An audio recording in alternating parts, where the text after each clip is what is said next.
Today we have a special guest. We have champion, three-time champion funny car racer, Matt Hagan. Welcome to the show. Hey, thanks for having me on. I really appreciate it.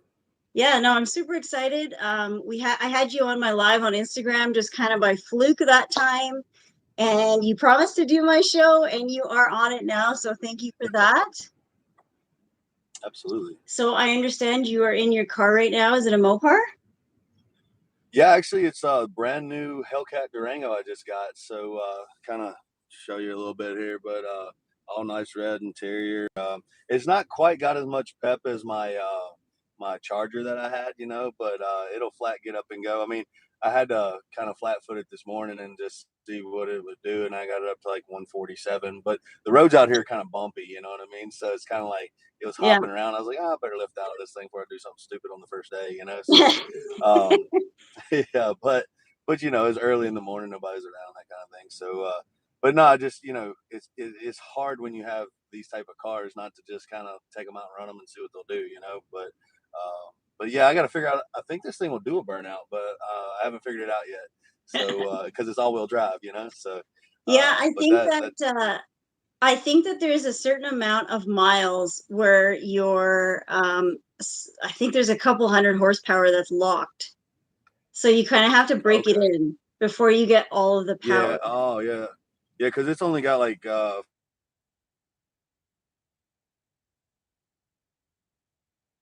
we lost him. I think he had a phone call coming. Anyways, guys, it should be an exciting show. We're just going to wait for him to come back. Please send in your questions. Colton, I see you are there. Hi, how are you? Thanks for watching live. Colton is Melinda the Scammer Slayer's son, and she is going to be on next week. So that should be exciting. So we're just going to wait to see if we hopefully didn't lose Matt there. Oh, you said good. How are you? I'm doing great.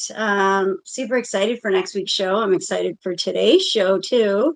Waiting a long time for this one. I had Matt on Instagram before. It was pretty cool, actually. It was funny because we were live, or actually I was live, and I had like 7 people watching, and then he jumps on, and there's like 700 people watching. So it's pretty exciting. I've been following his career for a little while.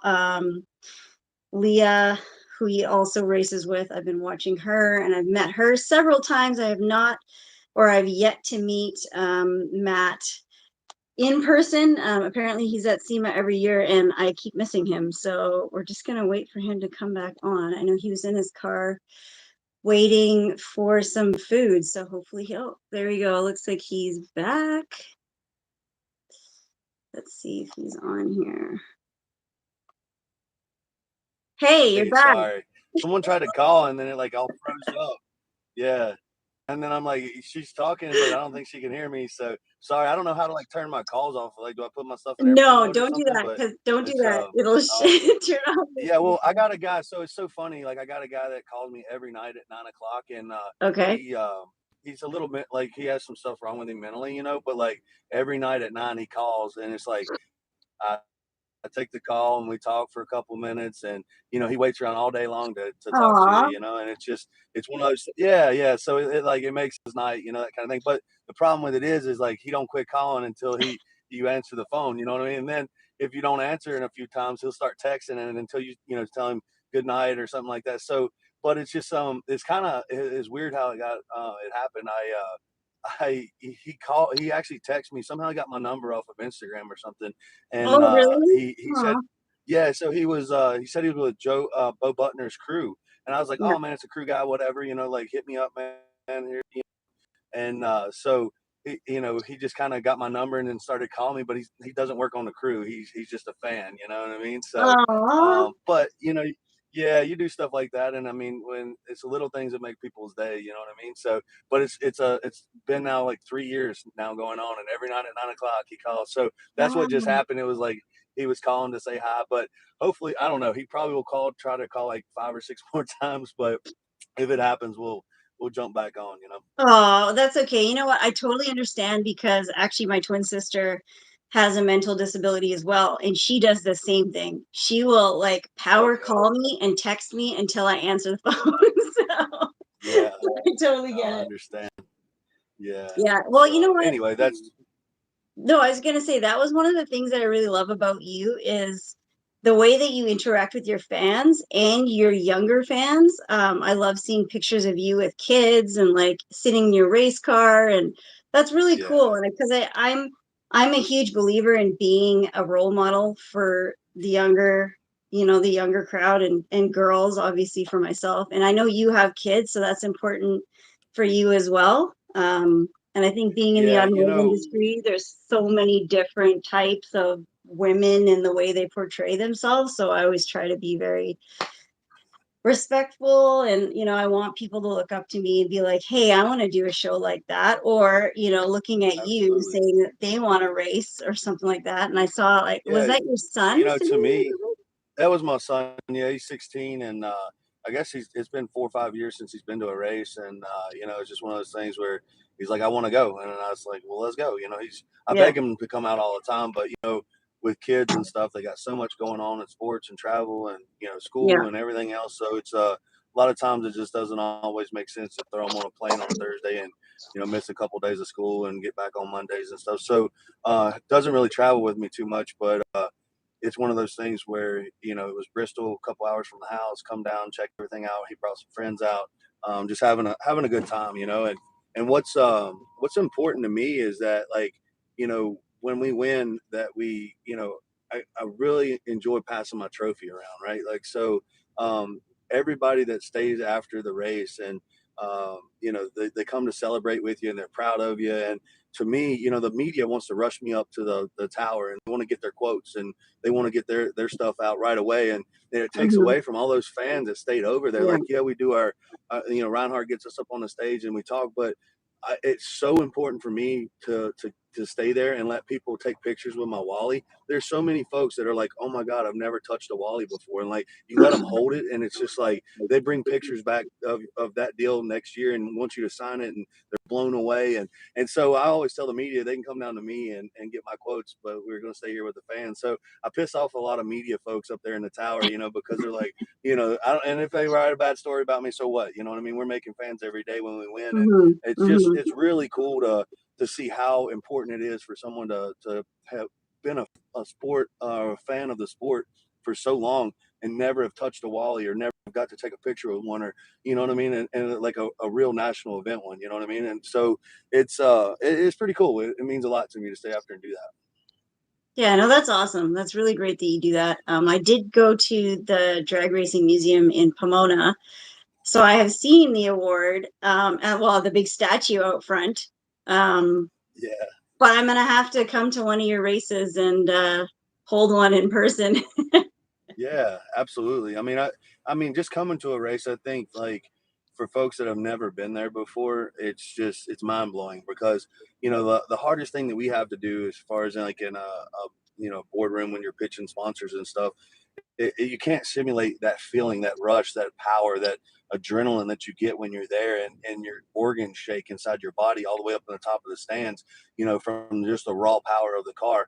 I mean, they're, Mhm. 11, 12,000 horsepower with 80,000 foot-pounds of torque. I mean, put that in perspective. Like my big 5,500 diesel's making like 3, 4, 500 pounds of torque. You know what I mean? And this is Yeah. 80,000 foot-pounds of torque, right? So, just unbelievable, So that's the hardest part is to like tell someone about it. They're like, "Oh, okay, yeah, that sounds great. I've seen NASCAR or something. It's loud and it's Yeah. fast, But I was like, "No, you have no idea. This is intense, So I really truly believe that it's like one of the most extreme sports out there, And I don't know why we don't really kind of promote it as that because we pull so many G's and so many negative G's, and you got an 8 foot flame coming out of the side of this thing, and we're blowing up, we're on fire, and it's incredible. I mean, it's one of the most intense things I've ever done in my life, and I've skydived, I've drove monster trucks, I've drove drag boats, I've drove circle track cars, dirt cars, I mean, you name it. I've had the opportunity to be in it and wreck it or do whatever. And this is the most extreme thing I've ever done in my life. Yeah, I do believe that it is an extreme sport, and you are crazy in a way for doing it I as don't know your about crazy. There's a fine line between job. bravery and stupidity. You know what I mean? So it's Yeah, like you don't know which side of the line you're on some days. yeah. But I feel pretty safe in them though. You know what I mean? We've done a lot of stuff over the years to make these cars safer and safer. But it's still, I mean, anything that's running 330 miles an hour, you're gonna have your hands full when stuff goes wrong. You know? Well, I've seen like the fans when you're, I guess you're doing the testing and Uh, the engine's going and people are standing behind it and they're just like getting blown away. And I'm just like, oh my God, yeah, I it's just can't raw even power. imagine what that would feel like being that close to it. Yeah.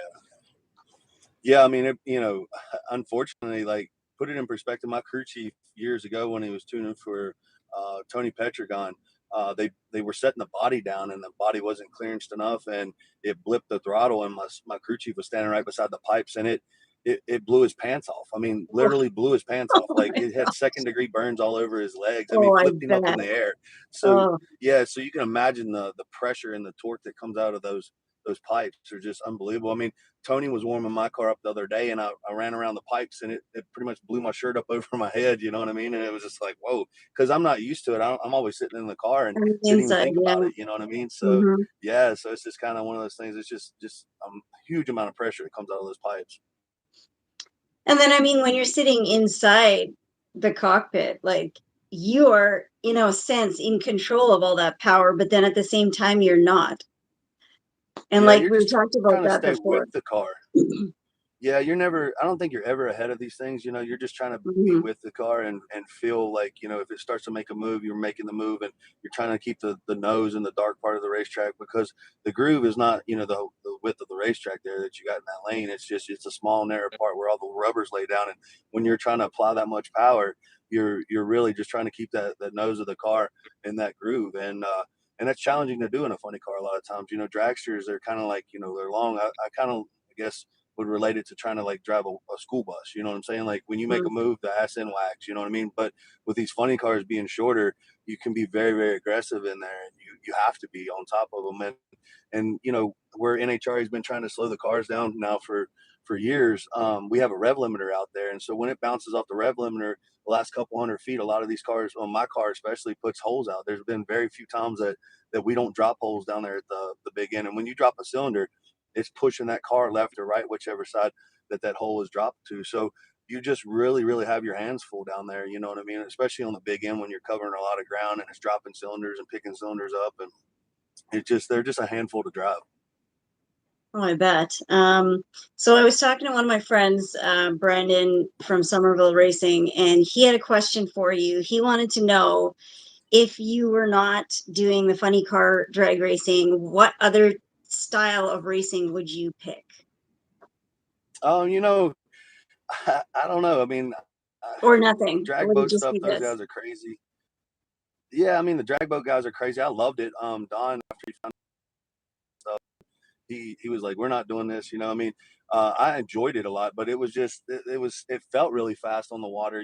Running 270 miles an hour or whatever it was, um, but it was intense. You know what I mean? Because you're laying down in the sponsons and you got to close the capsule and all that kind of stuff. I enjoyed it, but thinking back now, I was like, man, that's a good way to not make it out of there because you're going that fast, you don't really know what you're doing, and it's just kind of what freaked me out was when I did my capsule orientation and they throw you in the bottom of the lake, and these divers come down to get you, and it's got like neoprene on the bottom of the helmet, and there's a purge button in the front, so the water like comes up to your nose and you hit the purge button and it's supposed to come back down, and Oh I God. kept hitting the purge button and I was just like, it ain't going back down, so I was like, where's Oh, these that's guys at? scary. But so I couldn't imagine doing that and being knocked out or unconscious or from a wreck or whatever. So Yeah. as much as I love that, I don't know, I think that would be pretty much a lot more dangerous than what we do now. Mhm. I'm not great at circle track. I drove a late model for a while and did some dirt stuff, and kind of found out early on after I wrecked about three cars that I didn't have a great future in turning left. I got a lot of respect for the guys that do. Obviously, doing that, you know, allowed me to have a lot more respect for what they do on the daily. But I don't know. I mean, to me, my favorite thing, and it's not really a motorsport thing, is skydiving. You know what I mean? Like I Really? got a rig Okay. together to where, like, yeah, to where, like, at the end of the weekend, or if we have some time after qualifying, just to be able to find a plane, go up, and just kind of fall for a while, and then just when you pull the chutes out, you're just taking everything in and enjoying the place that you're at. And we're at so many different tracks and so many different places over the country. It's something that I really enjoy doing it. You know what I mean? So I let my license lapse and stuff like that, but it's nothing. You just got to go make a few jumps to get it back. But that's just something I truly enjoy and probably would spend my time doing more of if I had some more free time. Skydiving. Okay. Now you just need Rocky Mountain climbing and bull riding, the countryside. Oh, yeah, right. Now, I don't know about the bull riding and the Rocky Mountain climbing, but I've been on a bull a few times and it didn't end up well. So I Uh-oh. figured out real quick early on in life that See, I I knew wasn't you going to be a tried bull it. rider either. Yeah, well, I mean, it's at home. I had a buddy that had a bucking bull, and he was like, we were drinking one night, and he said, "Well, let's go," and I'm like, "All right," and it didn't end up well, you know what I mean? I ended up on the ground pretty quick, so it just didn't. I was like, "Yeah, I'll leave that to the real professionals." So when you're not racing, what are you doing? Ranching? Gosh, I'm farming. I got Yeah. 3,400 acres here at the house, and just we keep about 600 mama cows, and we'll run about 1,800 head total. We'll buy a lot of cattle, sell a lot of cattle, trade a lot of cattle. Right now we're just in the middle of kind of selling a lot of cattle. We buy cattle around 400 pounds, and we'll fatten them up to 800 or 900 pounds. And sometimes we'll take them all the way up to 1,300 pounds and finish them out and kill them for my beef company and stuff like that. But most of those are the ones that we've farm raised and had our cattle. We'll hand pick them, but yeah, I mean, farming, it's never ending. You know what I mean? There's just so much to do when you have that much acreage and that many head of cattle. It never ends. There's always a fence that's broke. There's always a gate that's falling off. There's always cattle out. There's hay to mow. There's, corn to plant, Mhm, it just, you can get up every day and find something new to do, so, mhm. I truly enjoy doing that. I love that. But probably when I'm done racing, I mean, for me, my dad built an office for me at his dealership. He's got 11 new Okay. franchises. Nothing high end, just Chevy, Toyota, Dodge, Subaru, Chrysler, Buick, that kind of stuff. Just you know, he wants me to come home and work and do that stuff. He's got 42 companies and 900 employees, and Wow. it's just one of those things. He's like, it's time to put your big boy pants on eventually and come home and work, and I get it, but it's just so hard to walk away from something that I love so much and I feel like I'm pretty good at, but I know there's a lot of opportunity and money to be made here at the house, and it's tough because it weighs on me because he wants me to race, but he also wants me to come home and learn the business and stuff like that. And he built me an office before I signed my multi-year contract with Tony Stewart, and Yeah. he was like, "Well, yeah," he thought I was kind of done racing before I did that, and I said, "Well, I got a few more years left in the hunt here, so just doing that." So he said, "I'd keep your office to keep the dust off of it for you," but I mean, I think eventually I'll end up over there doing some of that stuff, but who knows? You know what I mean? Like, I think you truly have to just do what you love and enjoy doing it, and blessed to be able to do that stuff. But I mean, I can't sit here and complain about the opportunity I have. I'm so blessed, I mean, between the farming and my dad's companies, and drag racing, and just I got a CBD business that we're helping people every day with, manage their pain and different things like that. And it just, there's just so much to do, and so blessed to be able to do all of it. And we try to do as much as we can. No, that's awesome. What would you be doing at your dad's company? Because I'll tell you what, if Well, I your mean, name yeah, your name is anywhere, with buying a car, there's going to be a lineup out the door to buy a car from you well, or somewhere that you are. I, I I don't sell a think few you'd be a cars salesman. for my dad for sure every month. You know what I mean? Yeah. I guess, because so many people, and we sell, we deliver, nationwide, and it's just one of those things where people call me all the time, like, "Hey man, I need a deal," and I usually can help somebody save a couple $1,000 on a new vehicle and stuff like that, just because you give them a buddy deal through my old man and different things like that. But yeah, I sell quite a few vehicles every month for him, so I mean, I don't get no commission or nothing like that off of it. I What? just do it to help, but it's just one of those things where you help where you can with the family business and stuff like that. And he's been very gracious to me with my racing career with Sheeler Motor Mile. He's helped sponsor the car. I think he gets 2 races every year that he pays for, and puts his dealerships and stuff like that on it. So been very gracious to have him help me up through the ranks and support me and do what we do. And and help me put me in front of corporate America. I mean, without my dad, I was in my 20s and I had no business sense. And he kind Mhm. of was like, "Hey, kid, we're gonna scoop you up and dust you off and take care of you and figure this out and make sure that you're doing what you're supposed to and saying what you're supposed to in front of corporate America, and end up with some good sponsors, and like Mopar and Dodge. And I've been with them for 15 years, and we've had a bunch of associate sponsors and a bunch of one-off sponsors, and just it's so funny because it's you learn as you go. It's not like a sticker and a smile that sponsors want nowadays. They truly have to figure out a return on their investment. The B2B business is huge.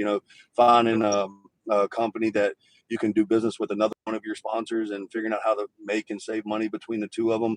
I think that's the biggest thing that I tell people when they're like, "How do I get sponsorship?" Well, even if you start at a small level and have a local sponsor, find something that they're doing, they're using some type of product, whatever it is it may be, and figure out a way for them to save money or make money, with their product with another sponsor that you might have. That B2B Mhm. play is huge. I mean, it was big for us when I was at Schumacher's and I brought Penzel over to Dodge, and I made them a direct pour. We sat down and had meetings with Schumacher and Penzel and all the folks there, and looped the deal in. And I mean, you're talking about multi millions of dollars between that they're saving pouring oil into these vehicles as a factory pour and stuff like that. And so I mean that was back then, and but that's just one example of a B2B play, you know what I mean? That made those two sponsors really happy to be there at the racetrack. And then your race car is just a tool to support their people. They bring them into hospitality and they root for you, and that's great. But as long as they're making money behind the scenes, they're gonna put the sticker on the car. You know what I mean? Mhm. So at like an amateur level or somebody like that just, is trying to build a race car, that's the advice you'd give is start local, start small, try to find a company Yeah, I that mean, will back you, and then you in turn give them something out of it. So, yeah, 100%. I mean, it's so tough to get into it, and it takes so much money to get into racing, and a lot of mhm. times, there's so many people that have to pay to play to start off with, and using their own money to do it, and there's Yeah. very few out here that just have true full sponsors, and but it's finding that way to. That's what I always tell people. There's finding that way to make or save some money with that company, through another company that you might know or have a relationship with, and then Mhm. it kind of grows from there. One door opens and another door opens, and you just build it and grow on that from there. So that's really is truly like my, I guess, what I would recommend to someone that's starting small or starting at a local level, and Mhm. and growing it from there. Okay. Well, that's really good advice. I would also like to drag race one day, not professionally, but just for fun. Um, so I think we're gonna have to go to like Bondurant to Radford racing school one Yeah, day, you and I, and you can show me the ropes. What do you think? yeah, absolutely. I actually teach over there a little bit here and there at the Oh, do the you? Radford Okay. Racing School. Yeah, yeah. I teach some of the drag stuff over there with they have the demons and the 9 second deal and license everybody, and then I just did a TV uh, with Chief Donut Maker over there, and was Yeah, teaching some of Preston those folks mentioned on the you. road Yeah. course. Yeah, yeah. So did some of that, and got to meet some of those folks. So absolutely, I think Radford Racing School is amazing. I learned so much when I was there. The instructors are amazing. Like if you get there, make sure you get them to take you on the road course, and you know flat out get it, because I even was grabbing the oh shit bar, you know what I mean? Because I was like, man, it's one thing when you're in control, but it's another when someone else is driving, and the Hmm. tires are screeching and they're spinning around, and it was cool. So I mean, it is 100% worth the experience. You'll learn a lot. You'll walk away from there as a better driver, and I know I sure did. So what you're saying is I need to learn first from someone else, and then you'll get in the car with me. Is that what you're saying? Yeah, we'll watch you for a few laps and then I'll jump in.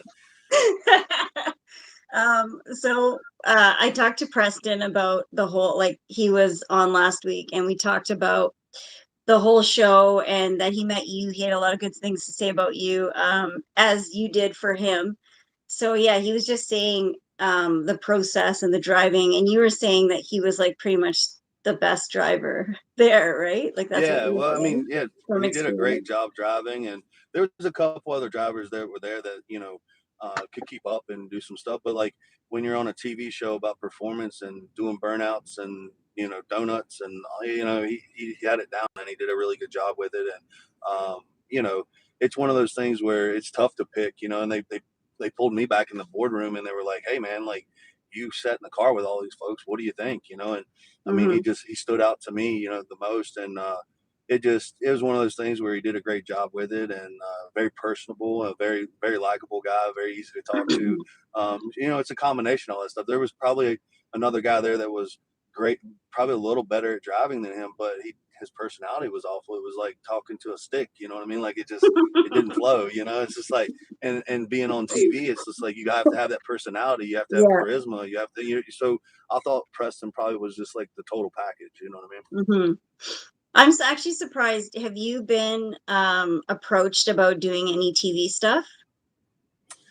Yeah, I have a couple, but it's just it's tough because we've done some stuff out here in the NHRA side of things, and NHRA has to approve it, and then they have to get all the money together, and then I've had I guess two producers that's come to me and kind of talked about having a show, and then with Tony and TSR, and I don't think that they're really ready or wants to. I mean, I think Tony's kind of saving Hmm. his side of things for later on or something like that, but Right. it's tough when you work for somebody, you don't Yeah. own the team, and then NHRA has to have approval and different things like that. So it's a lot Hmm. of red tape to kind of get through to do some of that stuff. Now, I mean, I'm sure I could do something on my farm and That's what I was that kind thinking of stuff. doing. Yeah, yeah, reality stuff. But I don't know how interesting watching me farm would be. You know what I mean? Everybody wants to see 300 miles an hour and fire and explosions and people hitting stuff, and so I don't know. I mean, we've definitely talked about it, but it always seems to be so much involved to make it happen. You know what I mean? So maybe in the future we might see you Maybe you never on know, right? something. Yeah. Yeah, cool.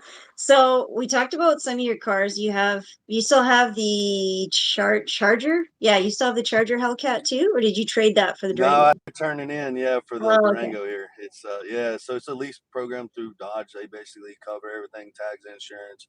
I mean, if you get a crack in the windshield, there's a number in here you call Safe Light. I mean, they take care of everything. So for me as a professional driver for them, one of the perks is that they give me a vehicle for the year. And it was tough having the Charger because I do farm, and there's cow Yeah, crap everywhere and dirt roads and gravel, yeah, and yeah. so I was just trying not to beat that thing up too much. So this Durango will probably get a whole lot more use than the Charger did. Yeah, I didn't put too many miles on it other than just running it back and forth to the airport. Hmm.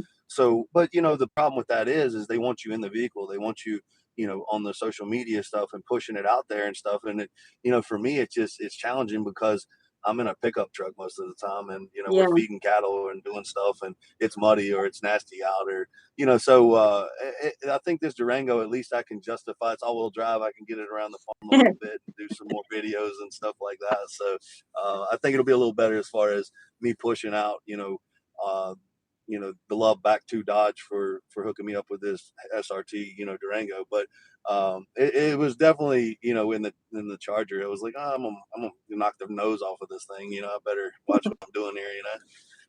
You could just drive through the fields with the trunk open and like a bale of hay in the back. Right? Just have Yeah, one of your pretty kids much, in the right? back seat, just reach out the window and just drop the bale down. Push it out. Yeah. Yeah. Yeah, actually we feed a lot with trucks back home with we have bell beds on the back of them. I just built a 5500 and put a big bell bed on it, and it unrolls the hay and all that kind of stuff. And I do that because it's a little quicker than just jumping in a tractor and having to spear the hay and tag it around and all that kind of stuff. And it's just nice when you're in your truck and can feed out of it like that too. So but we feed so many bales of hay every day. It's just like you try to do as much as you can with what you got. But I got three guys on the farm that are full time, and they it's not a 9 to 5, it's a 5 to 9, you know what I mean, kind of thing. So Mhm. they stay pretty busy. So I saw you on Instagram and you were doing your whole like country music trivia. Oh yeah, that's funny. So what's your favorite Yeah. country song?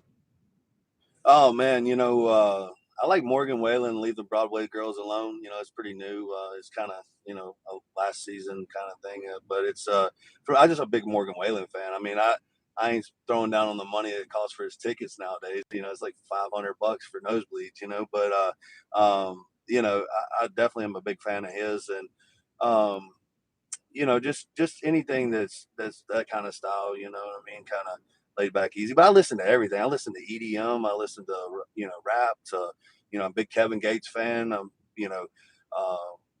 I do like to go to raves and check that stuff out. You know what I mean? I don't ever post about Really? any of that stuff. Yeah, but I mean, Wow. I'm into everything. You know what I mean? So I don't discriminate at all. I'm like, just take it in, and it's all about a vibe. You know what I mean? It's like what Yeah, you're doing for the weekend and how you're feeling, and go to a festival or go to a concert or whatever it may be. I'm always down to try something and have fun doing it. nice. Okay. Well, I'm a huge country fan, but I do the same. I listen to a little bit of everything, not so much EDM or rave music, not into like the electronic type stuff. I kind of Right, like driving music, but I also like right. older stuff, 50s, 60s. Love it. I have another question for you that I always ask everybody on the show. What is your favorite donut? Favorite donut. I don't. They don't let me eat too many donuts. So, What, um, what do you mean they don't? gosh, Well, hold on yeah. a second. What's going on here? Do you have like a special diet that you need to be a race car No, they driver? just Yeah, I mean, I'm 253 pounds, you know what I mean? And most of my people I drive against are like 150 pounds. And so I catch a lot of flack for being bigger, but like, I've always been a big guy, I mean, playing ball and everything up all the way through college and stuff. It's always bigger, faster, stronger. And then I decided to, drive a race car. And I'm like, well, I'm still, back then, even when I first started, I was 220 pounds, So, Mhm. it's just, as you get older, you get bigger, you know what I mean? Unfortunately, I'm 40 years old. My old man the other day, he's like, "You need to be like 200 pounds." I'm like, "I'm 40 years old, man. Like, it don't come off the way it used to." You know what I mean? So it's just one of those things where you just kind of, it is what it is. And I've never had a Oh, I crew hear chief, you. yeah, I've never had a crew chief go like, "We're out of power in a nitro funny car." I get it if I was driving pro stock or something, it would be an issue because it's naturally aspirated, and you got what you got. You know what I mean? But with a nitro car, man, we make so much. We've never been able to utilize all the power we have. So, I mean, you look at me, you look at Robert Height. He's a big guy. I mean, and we're two of the fastest cars out there. So when my crew chief starts, kind of going like, "Oh, you need to lose some weight," I'm like, "Well, just bolt another pulley on this thing, man. Like let's go faster." You know what I mean? So Oh, it's that's I awesome. don't I know. love that. I love that. Yeah. So, but they definitely. I try not to do anything too excessive. You know what I mean? Like I'm a meat and potatoes kind of guy. I love to have a steak every night. Eat a sweet potato or something like that. But I mean, like at the end of the day, I'm gonna enjoy my life, and it is what it is. It could be over with tomorrow, so I'm damn sure gonna eat good. You know what I mean? Well, hey, you know what? If I bring you some Canadian donuts, you're gonna have to have one. Let's go. I'll definitely try one. I'm not afraid to try to just they won't let me have more than one probably. You know what I mean? My crew guys are like, "Hey, Oh, put it okay. down," So So we talked about some racing. We talked about some of your other stuff. So you also have a CBD company.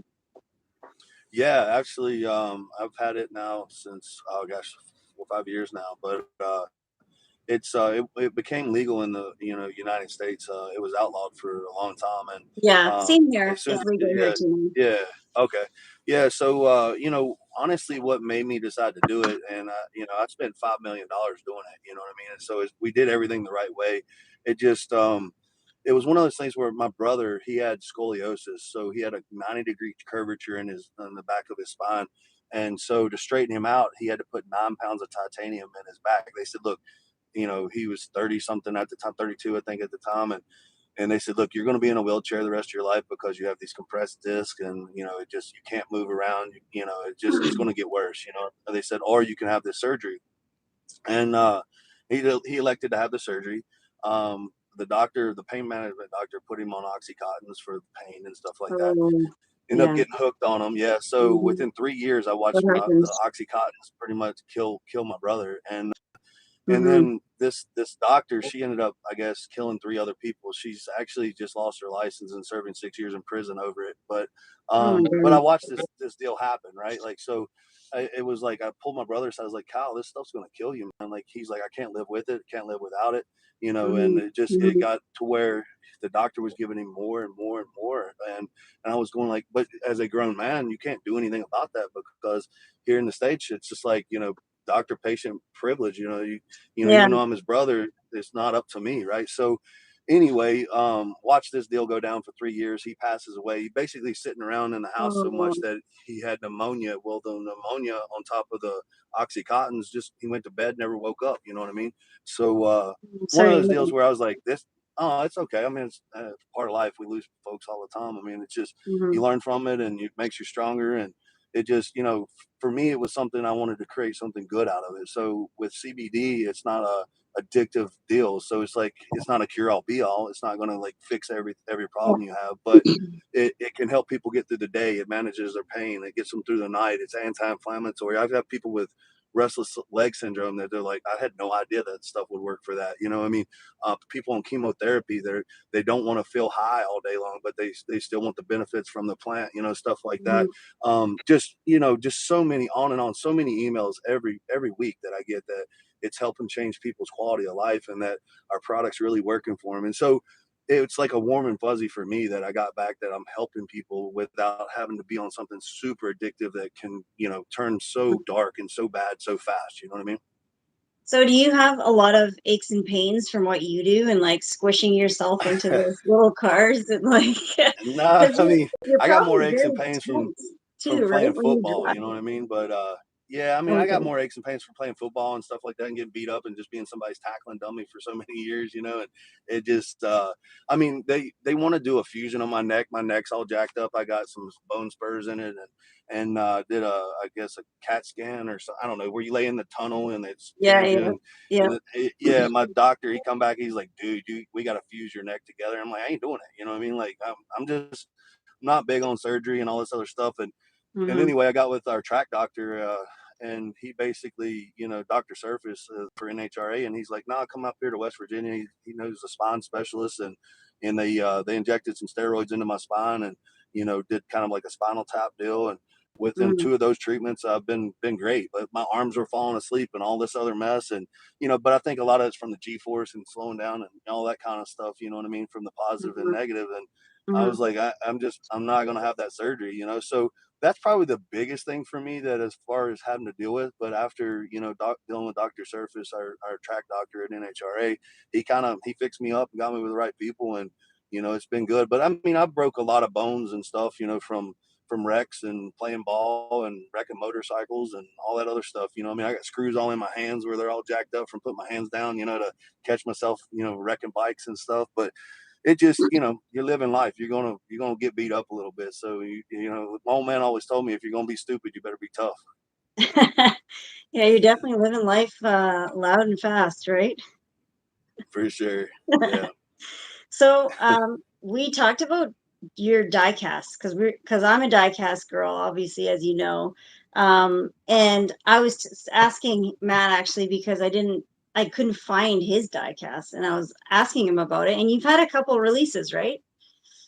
Yeah, I mean, gosh, I don't forget how. I mean, pretty much every year we've had a diecast come out, and I've been driving for close to 15 years now or something like that. And so there should, and a couple of them, multi times a season. It just really Jerry depends on Lightning. who wants to do it. I mean, I think with the diecast companies, they end up having to have them pre-sold before they'll make them. You know what I mean? Yeah. So my dad's company buys up like half of them, and we go in with another company, and they'll buy the other half, and then we'll put them out there like on our eBay account, and then so will the other guy that buys his stuff. So I try real hard to get a lot of them signed. I'll swing in at the dealership and sign some of them and make sure you do that. That helps push them out there and stuff like that. But we've had some really cool paint schemes and some really cool one-offs and different things that they've done some diecast with. So it's always cool to see like some of these cars come back and make the diecast cut, and then all the fans that scoop them up and bring them by the pits to get them signed and stuff like that. So it's a neat thing.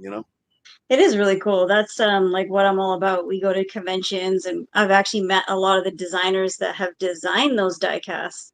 So that's pretty cool, and got them to sign it. Or like I met Yeah. Shirley Muldowney, the first women Yeah. drag racers. I met her and I got her to sign a die cast. So I thought that was really cool. I was actually trying to see if I could get her on the show next month. So we'll see Yeah. if that happens. That'd be exciting. But yeah, I'm gonna have to get one of yours and get you to sign it.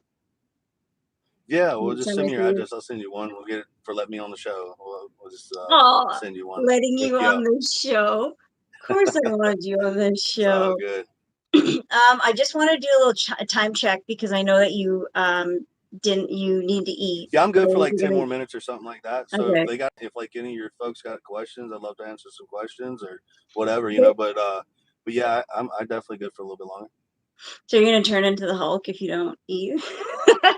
I get hangry, man. Like I really do. Like it's just one of those deals where I don't, you know, obviously farming and I do stuff, you too. just get it in when you can. But it's just like if it's at the end of the day and I ain't ate much, I'm just like, yo, where's the steak at? Like I need some A1 and a good steak and a good beer. You know what I mean? So that's kind of where I'm at with it most of the evenings. Yeah, no, I hear you. So what's your next event? Because you were at what, Bristol? So off, yeah, off this weekend, and then Norwalk, Ohio next weekend. So really kind of enjoying the time off. I've been on the road for almost 3 months now, and you know, a little bit of it was just me, you know, doing some vacation stuff and different things like that. But most of it was to deal with drag racing and the events and testing, and you know, putting where I put the car in the sand. We had to put a new front half on it and test that thing for a couple of days, and you know, and then the racing and the gigs behind it. So you know, a lot of folks don't realize that it's just they think you just show up on the weekends and you know drive a race car, but you know you have the appearances in the middle of the week and different things. Like I just did a Renai appearance for our new tankless water heater sponsor, and you know Yeah. flying up to Epping before that, and then flying home, and then flying back out to Epping for the race. And you know, I mean, pre-COVID, I was gone like 37 weeks out of the year for sure. You know, so it adds up pretty quick. You know what I mean? And you feel like you're a gypsy and you're living out of a bag and on a plane, and every hotel room looks the same, and you know, it's glamorous on the weekends for sure, but there's a lot of behind the scenes stuff that a lot of folks don't ever realize or get, you know?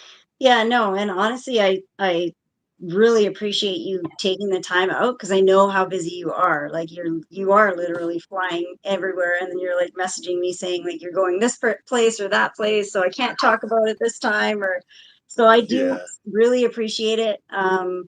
Everybody loves you, as you know, and I love that you do so much for your Uh, fans. That's super important to Thank you. me. And I mean, I've yet to meet an arrogant person in the automotive world and racing. Everybody seems to be super nice. I've met Leah many times. Like I've told you, I keep missing you at SEMA somehow. But Yeah. It's a big this show. year, It's this big. year, Yeah. There you go. Yeah. I mean, honestly, with the fans, you know, I mean, I always, you know, when it's hot or something out there and there's a line and folks want you to sign and stuff, I always remind myself, you know, when I first started, no one even wanted my autograph. You know what I mean? So it's just like I would go up to people and my guys would be sitting there watching and be like, please take one. Like, just there's a $5 bill underneath it. Just oh, take it, you know? It's just, but you know what I mean? Like, you remember that stuff. yeah, Like, nobody no, wants, they for were like, oh, sure. you're good. You know, they don't know who you are or what you're doing and stuff. And now you walk out and there's a line out there for people to have your autograph.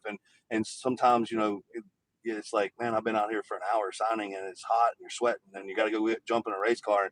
But, you know, that's something I always remind myself is like, yo, there used to be people that didn't want it. You know what I mean? So it's try to take care of your fans like whenever you can. So how long has your career spanned racing now? What are you at? How many Probably years? 20 years. I ran a pro mod for 6 years, and then 3 or 4 years before that, you know, just driving sportsman car. You know, I ran like, you know, I foot brake the, you know, all the way from foot brake all the way up to top sportsman to, you know, outlaw pro mods with screw blowers and nitrous cars and, Wow. you know, AMS series, AMS rookie of the year for pro mod stuff. I mean, just, you know, I mean, it's just it's been probably good 20 25 years of wheeling a race car around and running up and down the road, you know. So I'm Wow. 40, so I mean you can do the math. It's been but you know I've been very blessed and very fortunate because I've seen so many people come and so many people go in my sport, and I don't know how I'm still here, but I am. You know what I mean? It's just, you know, because it's a lot of times it's a money thing. It's not even a talent thing for a lot of these drivers. It's just they can't get the money Mhm. together, the sponsorship, and super talented drivers, you know. But at the end of the day, putting it all together and keeping it together. And I've had so many years that you have sponsorship that's going to fall through and you don't know whether you're going to drive. And, I'm like, well, I guess I better get a real job now, that kind of stuff. And it just, and it always ends up coming together and it always worked out. And, so far so good. And Tony's been nothing but great, man. I mean, he's like, you focus on driving a race car and I'll focus on getting the sponsors. And he's been doing that, you know what I mean? And it just, that's new to me because at Schumacher's, I used to have to hustle a lot of sponsors on our own and different things like that. And which, Mhm. it is what it is, you're out there doing it, but to be able to just focus on driving and focus on my craft and grow as a driver and not have to worry about some of that stuff it's huge. You know what I mean? So, Mhm. um, I really tip my cap to Tony Stewart, man. He's just such a good dude. I mean, I truly, truly enjoy working for him. Not just because he's my boss. If he fired me tomorrow, I'd say the same thing. You know what I mean? Like Mhm. I'd shake his hand and it's been a pleasure. I mean, the guy's a really good guy. He's the type of guy you want to win for and then drink beer with afterwards, just, because you just like the guy, you know what I mean? Just a good Yeah. guy, and he takes care of his people. And, I had a kid that works on our car out to Conway, and his kid was in ICU, and Tony found out about it, and he put him on his jet and flew him home immediately. You know what I mean? Yeah, It's you just told me stuff about like that. that Yeah. people don't do. Yeah, you Yeah. know what I mean? And like Tony, like, he found out when he was in Cup, you hear stories about people and he found out that this guy that was his handler couldn't have kids and naturally and couldn't afford to adopt. And I think Tony bought him two kids, you know what I mean? And just stuff like that just blows you away, you know what I mean? Yeah, Yeah. but you He's a hear big that guy. kind of stuff and you're like, yeah, you realize the type of guy you're dealing with. And he's just a genuinely good person. Mhm. So he lets you do what you do best, and he lets you excel at that, and supports you, and takes care of the rest. Is basically what you're saying. Yeah, he's not a type of team owner that's down your throat. I mean, when I've messed up, he's not coming in there and chewing me out or, kind of, I've had the worst of the worst and the best of the best. You know what I mean? And like, I've been chewed out and belittled in front of people and told I'm not a good driver and I'll never be Really? nothing. And I'm super replaceable and all that kind of stuff. So I've been through it all. You know what I mean? And it's just one of those things where Tony he motivates in a different way and crawl under the car and pump you up and he's like, let's go do driver shit. You know what I mean? I'm like, hell yeah, let's go. So stuff That's like that, you know awesome. what I mean? Just, Yeah. yeah, get you up on the wheel, and I think like, I'm not used to that because I haven't had that in the last 15 years. And So it's very refreshing for me as a driver. you probably look up to him too because of his career. But speaking of, other drivers, even in back like that are not with us anymore, is there anybody that you really look up to and followed their career, maybe since you were a kid, or something that you were Yeah. I mean, striving to be? I think Tony Petragon is probably one of the most talented drivers I ever drove against, and just as far as a lever, he always pushed me, to leave the starting line hard. Could do anything as far as staging the car, pedaling the car. Just I just passed him in career wins, I guess, a couple races ago, and he called and congratulated me, and and it was one of those things where I was like, dude, you would have won a whole lot more. He was driving for Force, and back then, I mean, those guys had to lay down and different things like that. And that's I'm not even going to open that can of worms, but he knows and I know what he's capable of and what he could have won in his career, if it wouldn't have been for some of those situations. And it just the guy is a wheelman, and I got a lot. He's a he's still broadcast on NHRA, and he's the commentator up there in the booth, and just a lot of respect for Tony Petragon, man. He's just a good dude and a good wheelman, and when I raced against him, I always had to push myself to bring it to the starting line, and I knew that he was going to lead good and drive well and keep it in his lane. And so yeah, I looked up to him a lot, starting my career and different things like that. But he's probably one of the best drivers I've ever raced against. Well, that's awesome. Um, One person that I met that I was super excited about was Richard Petty. Never thought that I would meet him, and I was at SEMA That's actually, cool. and I didn't even know he was there, and I saw him, and I was like, "Oh my God!" Because I've always Yeah, wanted. I would, if I could have a Petty Superbird, I would have one. we'll get one. They make them, they still Oh, make them. You know what I mean? geez. As far as they're out there to be found, right? I So don't have like that's cool. 200K laying around, but Never know, right? Well, Oh man. we'll probably let you go eat your steak and potatoes or whatever Okay. you're gonna have tonight. Thank Yeah, you so for much sure. Well, for I being appreciate part of it. the Thank show. you so much. No, thank you, Absolutely. Thank honestly, you because guys. And I know how busy you are, thanks. and to take the time out is amazing. It Yeah. speaks No, volumes. it's no sweat. I mean, and one thing I always say is thank you to the fans and to the listeners, the folks that do go out here and support and buy the products. I know a lot of times everyone, thinks it doesn't matter, but it really does, and, whether you're pulling down, like for us, Mobile One, you know what I mean? And you go in a parts store and you pick that because, hey, you think of Matt Hagan or whatever, and they're our old sponsor, and stuff like that. It goes a long way. So we can't do it without our fans and without your listeners. We can't, we're if we won every race and won the championship, it doesn't pay for what the car costs to run. So without sponsors, we can't do this and we can't be here. So the fans and the listeners and all the folks that are out there that do support what we do, it truly means us being able to do what we do. So we appreciate that. Awesome. No, thank you so much. And yes, everybody appreciates what you do. They watch you live, and has some people have been following you for your whole career. And yeah, I mean, thank you so much again.